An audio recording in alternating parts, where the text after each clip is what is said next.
प्यारी साध संगत जी, प्यार से कहना धन्यवाद जी। साध संगत जी, शायद एक बार पहले भी दासी ने एक स्टेन ग्लास का एग्जाम्पल दिया था और कहा था एक स्टेन ग्लास इतना खूबसूरत ग्लास होता है, पर उसकी खूबसूरती सिर्फ तभी नज़र आती है जब उसके ऊपर बाहर से पूरी सूरज की रोशनी का प्रॉपर लाइट उसके ऊपर पड़ती है। तो वो बाहर से तो खूबसूरत लगता ही है, पर अंदर से भी उसकी एक एक डिटेलिंग, एक एक रिफ्लेक्शन कमरे में पड़ती है। पर जैसे जैसे रोशनी कम होती जाती है, उसकी डिटेलिंग भी ख़त्म हो जाती है, रिफ्लेक्शन भी ख़त्म हो जाता है, और वही कमरा वही स्टेन ग्लास होता है, पर उसकी खूबसूरती कम हो जाती है।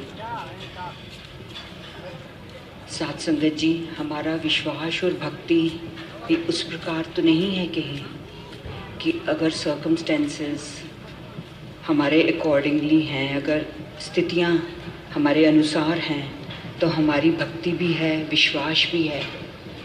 पर कहीं पे अगर अनचाही हो गई, सर्कमस्टेंसेस हमारे अकॉर्डिंग ना हुए, तो हमारी भक्ति भी कमज़ोर हो जाए और विश्वास भी कमज़ोर हो जाता है।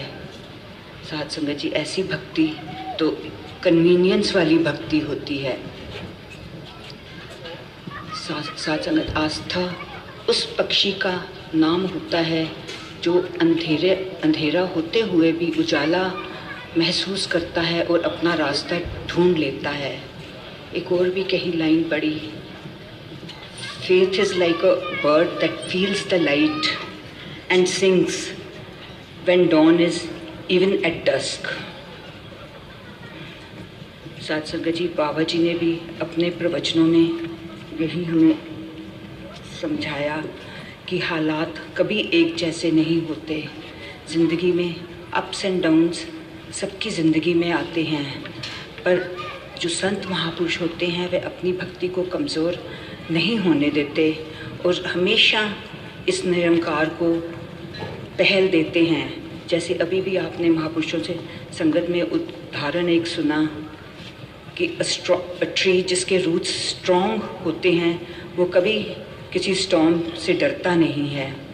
या हम देखते हैं एक रेलगाड़ी में हम ट्रेन में जा रहे होते हैं, तो रास्ते में अगर एक टनल आता है तो बिल्कुल अंधेरा हो जाता है। जो ट्रेन में सवार होते हैं वो डर के अपनी टिकट फेंक के उस ट्रेन गाड़ी से नीचे छलांग नहीं मार देते, क्योंकि वह जानते हैं कि टनल ख़त्म हो जाएगा और फिर से रोशनी आएगी।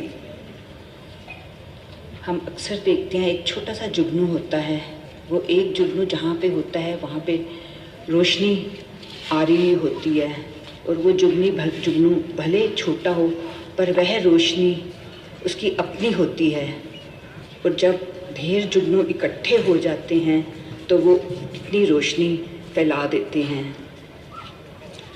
साध संगत जी, इसी प्रकार संत महापुरुष इस ज्ञान की रोशनी को लेके अपने जीवन में और दूसरों के जीवन में और फिर सब मिलके इस पूरे संसार में उजाला करने वाले बनते हैं। इस निरंकार का उजाला, इस ज्ञान का उजाला हर व्यक्ति के जीवन में हम सब ला पाएँ, यही अरदास है। प्यारी साध संगत जी, प्यार से कहना धन्यवाद।